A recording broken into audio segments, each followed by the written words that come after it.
that saved a wretch like me.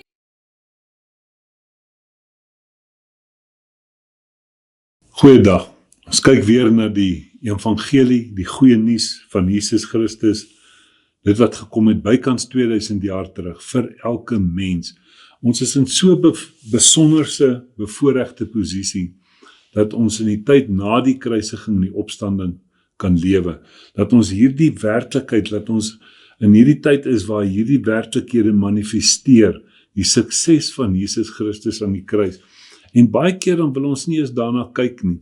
As 'n mens net vat een van die belangrike skriffies, en mense haal dit baie aan, sê Jesus het gesê, mens sal nie van brood alleen leef nie, maar van elke woord wat uit die mond van God gaan. Mense, dit is so belangrik dat ons daarna gaan kyk. Paulus skryf, as hy hierdie skryf sy boeke in die Nuwe Testament, dan sê hy, toe julle hierdie woord gehoor het, het julle dit nie aangeneem as 'n woord van 'n mens nie, maar vir wat dit werklik is, as die woord van God. Dan gaan hy verder, dan sê wat ook werk in julle wat glo. So dis 1 Tessalonisense 2 vers 13. Nou, baie belangrik as 'n mens daarna gaan kyk. So, hierdie woord is die woord wat God vir ons gegee het. En as daar baie mense wat sê, ag weet jy, ek steur my nie aan dit nie. Die skrif gaan verder in 1 Johannes 5 vers 9, dan sê hy, hoe is dit dat julle die getuienis van mense glo, maar julle glo nie wat God sê nie. Mense, hierdie is die krag, hierdie evangelie is die krag van God, en ons moet na hierdie werklikhede gaan kyk, juis omdat ons in die tyd na die kruisiging en die opstanding leef, moet ons na die Nuwe Testament gaan kyk, en ons moet ons bediening en ons werklikhede en ons lewe moet ons daar gaan uithaal. So dit is baie, baie belangrik. Ek wil net hê ons moet weer 'n bietjie gaan kyk na die gedeeltetjie van, gekyk eintlik na Christus in ons en ons in Christus, maar die werklikheid van dit is, 'n mens begin baie keer, toe ek net bietjie meer as 20 jaar terug by die werklikheid van die evangelie uitkom, toe ek werklik besef, dat dis nie ek wat my hart vir die Here moet gee nie, ek moet sy lewe aanvaar. Hy het klaar my ou lewe weggevat. Hy sê Galasiërs 2 vers 20, ek is saam met Christus gekruisig, ek leef nie meer nie, maar Christus is nou my lewe. Toe het ek in hierdie werklikhede ingedelf, en nou gaan ek byvoorbeeld in Esword in, en ek gaan kyk na die woordjie in Christus. Nou tik ek daarin in Christus, en dan gee vir my 'n klomp skrifte, dan vat ek daai skrifte, en dan begin ek nou met die skrifte werk, en ek begin mense met die skrifte stoei, en al die goede. En dan besef ek nou later van tyd, dit was maar net nog 'n kopkennis gewees. Maar die oomblik as jy hierdie goed gaan sit en bedink, en jy begin mediteer, en dit word vir jou lewendig, met ander woorde, die verborgenhede gaan vir jou oop. Met ander woorde, ons praat dan van nie kennis nie, maar van openbaringskennis. Daar's 'n groot verskil tussen dit. En ek het gaan kyk na die woordjie in Christus, wat ek nou aangesit het. Maar toe besef ek later van tyd, dat in Christus beteken, God het alles in Christus gedoen. Hy het Christus gevat, en hom in die mens gesit. Dis weer die woordjie in, maar dis iets heeltemal 'n ander werklikheid wat God gedoen het. En dan kom hy later en dan vat hy en sê die skrif vir ons, maar julle moet nou in Christus bly. So daai werklikhede moet ons gaan kyk. Hy praat daarvan, hy sê dat ons met die woord van die waarheid reg sny. Mense, baie, baie belangrik daarvan. So, as ek nou gaan kyk na die begin, die skepping, en ek hou daarvan om daar te begin, want dit is waar die probleem ontstaan het, moet ons besef, God skape die mens in sy beeldnis en gelykenis. Ons was soos hy het ons soos hom geskape. En dit was gees, siel, liggaam. Gees in Genesis 1, Genesis 2 het hy die mens gevorm met sy asem ingeblaas en die mens het 'n lewende siel geword. So dit was absolute werklikheid wat God gedoen het, en dit is wat van bo afkom. Dis die werklikheid wat van bo afkom. En dan sien ons dat die vyand kom wat 'n gevalle engel was, en hy kom van onder af met 'n ander werklikheid. So God sê, my naam is ek is. Hy skape ons in die ek is wese. Dit is van bo af. Die vyand kom van onder af en sê, as julle iets doen, dan kan julle word soos God. En tot vandag toe is dit daardie leuen wat die vyand gebruik. Nee, die skrif sê so, maar jy moet iets doen om gered te word. Jy moet iets doen om aanvaarbaar te wees vir die Here. En dis die leen wat in Genesis het gebruik en hy gebruik het tot vandag toe nog. Kom ons kyk net bietjie daarna. Met ander woorde, die mens word toe, omdat God gesê het, jy gaan sekerlik sterf die mens geestelik en hy word vlees. Die vlees is 'n doenwese. God sê jy's 'n is-wese, nou die vyand gekom, die mens 'n verkeerde identiteit gegee, naamlik 'n doenwese. En dan sien jy hoe die mense dan van onder af weer by God probeer uitkom. Hulle bou torings. En God sê met die toring van Babel, hy sê kom ons gaan af en gaan kyk wat maak met die mens daar. Jy sien met ander woorde, dis 'n verwydering wat plaasgevind het. Die mense offer net om uit hierdie onwerklikheid van die dood te probeer uitkom. En God kom en hy gee vir die mens die wet. Nou wat is die wet? Die wet het bygekom, die skrif sê wet het daarby bygekom. Hy sê om die mens te stabiliseer. Want as God die mens net gelos het, dan sou homself vernietig het. Hy sou in al die verkeerde goed ingegaan het en hulle sou totaal ontaard het.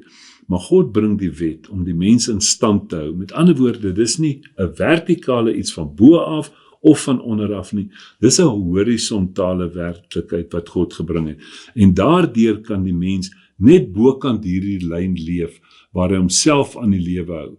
As hy bietjie oortree, dan is hy weer terug onder. En dan offer hy weer, en dan maak hy dit weer. En dan maak hy dit nie, en dan maak hy dit weer. Jy verstaan daai werklikheid soos ons in die hospitaal op die skerm sien, daar is 'n lyn, as jy onder die lyn is jy dood, as jy bokant die lyn is dit 'n werklikheid. So dit is die Ou Testament, dis die wet, dis 'n tredmil. As jy in die water is en jy is besig om te verdrink, dan moet jy bly water trap, jy kan nie ophou nie. En dit was die offers gewees, jy kon nie opgehou het nie, want daar was 'n hele werklikheid wat God vir die mens gehad het, want hy het gesê, vrou, jou saad sal sy kop vermorsel, en die saad moes kom, en daarvoor moes die mens gestabiliseerd bly van die Ou Testament tot op die regte tyd, wat hy sê Galasiërs 4, is Christus gebore onder die wet. Jy sien, om die mense wat onder die wet was, los te koop. So mense, baie belangrik. So kom ons gaan kyk na daardie eerste werklikheid. Deur die Ou Testament is skade wees wat daar was, wys God dat hy alles gaan doen in Christus. Alles wat God wou gehad het, wat hy wou doen, het hy in Christus gedoen. En dit is nie in Adam nie, dis nie in Moses nie, dis nie in jou nie, dis nie wat jy moet doen nie. God het gesê, vrou, jou saad sal sy kop vermorsel, en dit is daai werklikheid, en hier kom God, en hy kom doen daai werklikheid, en ons moet in die skrifte gaan kyk, wat lees jy van God, en wat lees jy is jou deel. So kom ons kyk gou na een van die mees bekendste skriffies, Johannes 3 vers 16. Hy sê, want so lief het God die wêreld gehad, die hele wêreld. Hy sê dat hy sy enige gebore seun gegee het, hy sy seun gegee het, sodat elkeen wat in hom glo, nie verlore mag gaan nie, maar die ewige lewe kan hê. Wat is die glo? Geloof is 'n oortuiging, glo is om, die Engels sê mooi, to trust or rely on God, om God te vertrou dat dit wat hy sê werklik is. So as ons nie met God saamstem, dan glo ons hom nie. En dis weer 1 Johannes 5 van vers 9 tot 13, gaan lees dit maar, of tot vers 12, dan sê hy wat nie glo wat God gedoen het nie, maak God tot 'n leienaar. Ons is bereid om dit te doen. Ons is bereid om God 'n leienaar te maak. Mense, ons moet na hierdie werklikheid gaan kyk, dit wat hy gedoen het. Maar nou waarsku God ook, want hy weet hoe die mens gaan afvallig word. Dan kom hy dan sê vers 17, luister mooi Johannes 3, want God het sy seun in die wêreld gestuur, nie om die wêreld te veroordeel nie, maar dat die wêreld deur hom gered kan word. Christus het nie gekom om die mens te oordeel nie. Hy sê, hy wat in hom glo, word nie veroordeel nie. Ja, mense, dis goeie nuus. Hoekom mense dit nie wil glo nie, en dit wil verstaan nie, weet ek nie. Hy sê, maar hy wat nie glo nie, is alreeds veroordeel, omdat hy nie geglo het in die naam van die enige gebore seun van God nie. Nie baie goed nie, net glo in Jesus Christus. Jesus is die antwoord. En dan sê hy, en dit is die oordeel, die lig het in die wêreld gekom, maar die mense het die duisternis liewer gehad, want hulle werke was boos, hulle wil met hulle booshede aangaan, en dit was die probleem. Nou kom Jesus by Johannes 10, dan praat hy Johannes 10 vers 10, dan sê hy, die dief het gekom om te slag en te steel en te verwoes. Hy sê, maar ek het gekom, dat julle lewe en lewe in oorvloed kan hê. Ek het gekom dat julle lewe en lewe in oorvloed kan hê. Nou ek het op 'n stadium daaroor 'n bietjie gepraat en gesê dat die mens het in Genesis gesterf. Dit het nie oor sonde gegaan nie. Die sonde was wel die resultaat daarvan, maar die mens het gesterf en hy kort 'n lewe. En deur die hele Ou Testament, deur die 4 evangelies, en as ons gaan kyk in die Nuwe Testament na die kruis, dan praat hy daarvan dat jy 'n lewe kan hê. Jesus sê ek is die weg, die waarheid en die lewe. So hy sê nou ek het gekom dat jy 'n lewe en lewe in oorvloed kan hê. Mense ons kan opgewonde raak, maar dis hy sê ek het gekom, dis in hom. God het alles in Christus gedoen. Nie van jou verwag om 'n bydrae te lewer nie. Luister hoe mooi klink hierdie in 1 Korintiërs 1 van vers 4 af. Dis die sukses van Jesus Christus wat God in Christus gedoen het. Ek dank my God altyd oor julle vir die genade van God wat aan julle in Jesus Christus gegee is. Wat aan julle in Christus gegee is. Dis in Christus gegee. Ons praat oor God doen alles in Christus.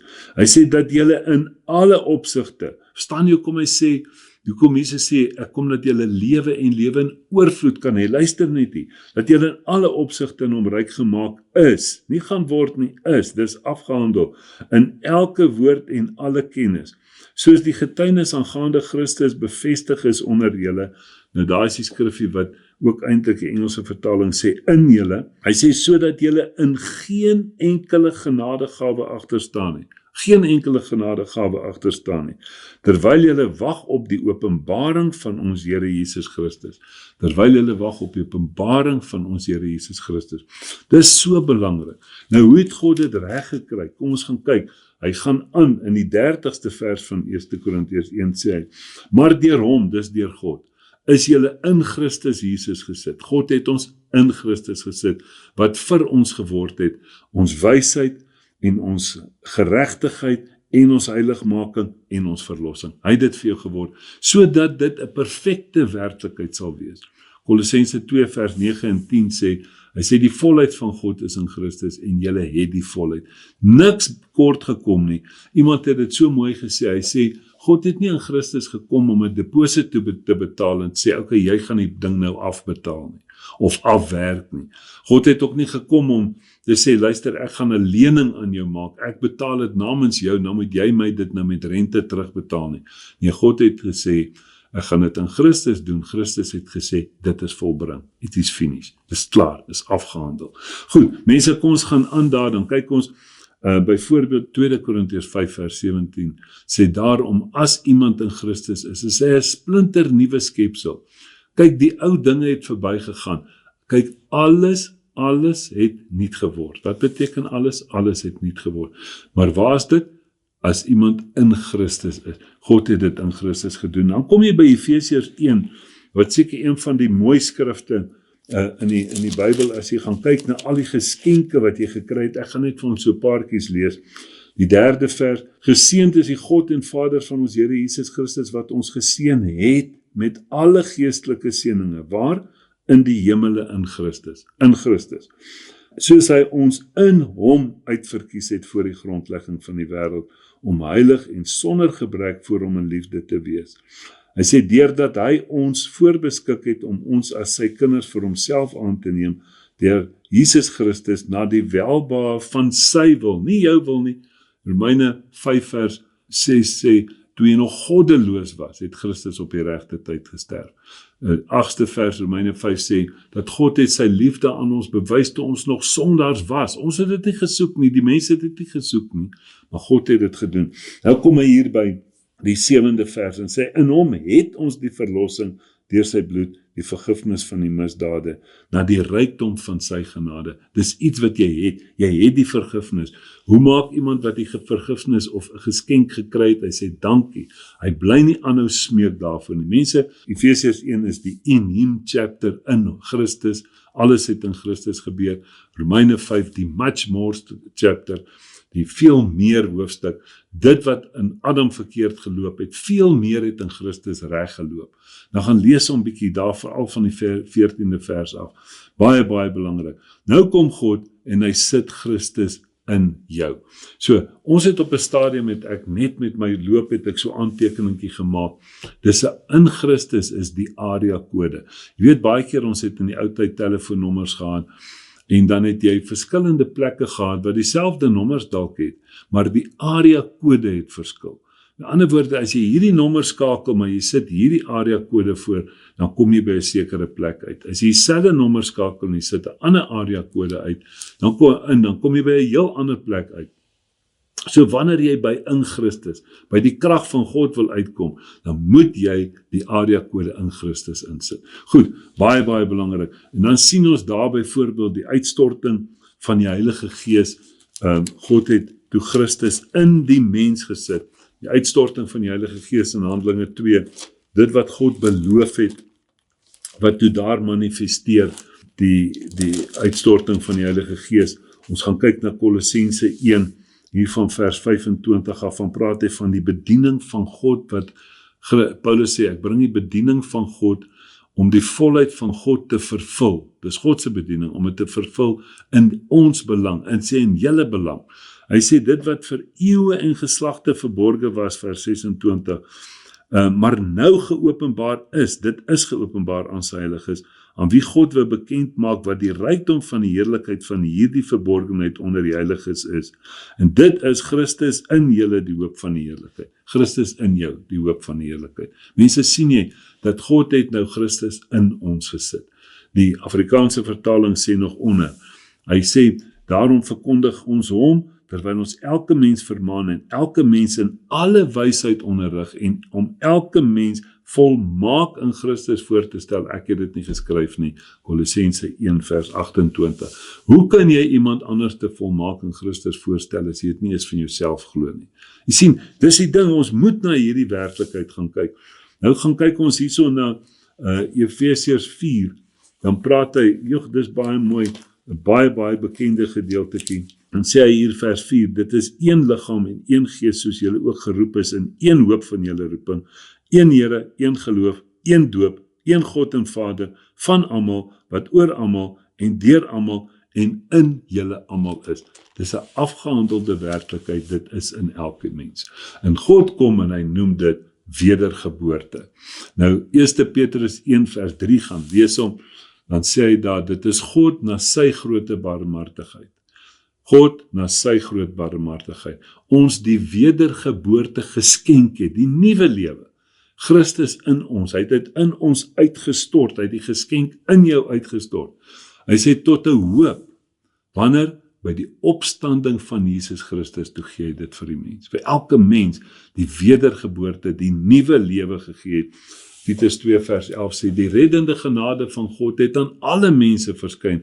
In geval jy dink, party mense is uitgesluit by dit. God sal besluit wie is die alle, dis nie vir ons om dit te doen nie. So baie belangrik, ons keuse is dus die aanvaarding daarvan, om dit joune te maak. Wil jy dit hê, wil jy dit nie hê nie. Nou, interessant as 'n mens daarna gaan kyk, dat die hele Ou Testament is, maar eintlik 'n skaduwee van die Nuwe Testament, dis tipes en eintlik tipes van Christus. Abraham met die ram en al daai goedjies, maar nou kom God in Noag, hy sê Noag was a preacher of righteousness. Noag sê vir die mense, julle moet julle bekeer van julle sondes. Jesus klim in hierdie ding in, nee, want God gaan die aarde verwoes, en die mense lag vir hom. Jy sien, nou sê Matteus 24 sê Jesus, dit sal net in die einde van tyd net wees soos die dae van Noag. Die mense sal eet en drink en huwelik tree, en doen wat hulle wil, en hulle sal nie agslaan op dit nie, maar op 'n stadium gaan God die deur toemaak en jy gaan buitekant bly. Mense, want dit wat God gedoen het, hy sê klim in Christus. Nuwe Testament, na die kruis, het hy jou nie gevra of jy wil inklim nie, hy het Christus in jou ingesit. So jy het nou 'n keuse, wil ek dit myne maak of wil ek dit van die hand wys? Ons kyk gou 'n bietjie daarna. Hy sê eintlik in Kolossense 2 vers 6 waar ons net nou was, sê hy, soos wat julle Christus Jesus aangeneem het, wandel so in hom. Met ander woorde, bly in hom, moenie stil staan nie, wandel saam met hom. Nou kom hy in byvoorbeeld Johannes 15 vers 1, hoor hoe mooi. Ek is die ware wynstok en my Vader is die landbouer. Elke loot wat in my nie vrug dra nie, die neem hy weg. Elke loot wat vrug dra, die maak hy skoon sodat dit meer vrug kan dra. Mense, As jy verkeerde goed in jou lewe het, bring dit na die Here toe en hy sê, hy maak dit skoon. Dis nie jy wat moet probeer en ophou en soeg en sweet om van jou verkeerde goed ontslae te raak nie. Hy sê 1 Petrus 5 vers 7, bring jou bekommernisse na God toe. Hy sal dit vir jou doen. En hy praat hier van vrug dra, dan verstaan jy hoekom sê Galasiërs 5 vers 22, die vrug van die Gees, want die Gees dra die vrug. Die Gees dra die vrug, nie jy nie. Hy sê, julle is alreeds rein deur die woord wat ek tot julle gespreek het. Bly in my soos ek in julle. Net soos die loot geen vrug van homself kan dra, as dit nie in die wynstok bly nie. So julle ook as julle nie in my bly nie. Bly in my soos ek in julle. Dis die boodskap voor die kruisiging wat Jesus gegee het vir die mens om by hierdie redding uit te kom. Nou gaan kyk ons net na 'n belangrike werklikheid wat nou gebeur. Romeine 1. Nou kom die skrif, hy sê baie mooi, vers 16, want ek skaam my nie oor die evangelie van Christus nie, want dit is 'n krag van God tot redding vir elkeen wat glo. Krag, hierdie is 'n kragtige ding vir elkeen wat glo. Wat is die werklikheid wat jy moet glo? Hy gee dit nou vir ons. Hy sê, vers 18, want die toorn van God word van die hemel af geopenbaar oor al die goddeloosheid en ongeregtigheid van die mense wat in ongeregtigheid die waarheid onderdruk. Dis soos 'n fontein, hy bly uitborrel, jy moet hom toedruk, en druk jy hom hier toe, en borrel hy daar uit. Dis daai werklikheid. Met ander woorde, God het hierdie werklikheid, hy self dit in elke mens se hart uitgestort. Hy sê vers 19, om wat van God geken kan word, in hulle geopenbaar is, want God het dit aan hulle geopenbaar. En dan gaan hy verder, en praat hy oor al die onwerklikhede wat mense wat die skepping liewer gehad het as die skepper. So baie belangrik. Efesiërs 4 vers 18 sê, julle is nou geskei van die lewe van God, want God het sy lewe vir julle gegee. Hy het hom in jou hart uitgestort, maar jy is geskei van hierdie lewe net deur onkunde. Hoekom? Omdat jy jou verraad. Ek het dit, dis hoe ek groot geword het. Mense se tradisies het vir hulle belangriker geword as wat die Here sê. Hy sê, die mens sal nie net van brood alleen leef nie, maar van elke woord van God. Nou kom hy verder, want God wil ons aanmoedig om nie net hierdie wedergeboorte joune te maak nie, maar ook in op te groei. Ek gaan vir ons 'n paar skriffies net noem, terwille van tyd. 1 Korintiërs 3 van vers 1 af, dan praat hy sê, ek moet weer met julle praat soos klein kindertjies in Christus. Hy sê, ek moet julle weer met melk voed. Hy sê, ek kan julle nie met vaste spys voed nie. Hy sê dit ook in Hebreërs 5 van vers 11 tot 14 gaan lees dit. So ons sal eendag dalk voor die Here gaan staan met 'n titi bottel in ons mond, want ons is nog op melk. Jy sien, hy sê ons is klein kindertjies in Christus. Hy kom in Efesiërs 4, dan sê hy vers 13, hy sê God het hierdie werklikheid vir ons gegee, dat tot die opbouing van die liggaam van Christus, hy sê totdat, en God, daai totdat is vir elke mens daar, dit staan van 1933 al in my Bybel. Hy sê totdat ons kom tot die eenheid van die geloof, en ons bly verdeel omdat mense nie hierdie woord hoor nie, hulle hoor wat die buurman sê, 1 Johannes 5 vers 9, hoe is dit dat julle die getuienis van mense glo? Nee, as die persoon wat voor in die kerk staan nie in hierdie werklikheid ooreenstem nie, dan is dit nie wat God vir ons wil hê nie. So met ander woorde, hy sê ons moet tot 'n eenheid kom, want daar is een boek, een geloof, een God en Vader, ons het dit gelees. Jy sien by die eenheid uitkom, hy sê, tot die volle mate van Christus, elke mens tot die volle mate van Christus, hierdie kant van die graf. Jy sien, maar aangesien ons bly verdeel, glo wat die duiwel sê, nee, dit is nie so nie. As julle na my luister, sal julle iets doen, en dit sal julle by werklikheid uitbring wat 'n leuen is. Mense, baie belangrik, hierdie is die groot werklikheid. Hy sê, meer as wat jy kan dink of bid, kan God doen deur die krag wat nou in jou is. Efesiërs 3 vers 20. Watter wonderlike evangelie. Die moeite werd om ten volle aan te neem. Amen.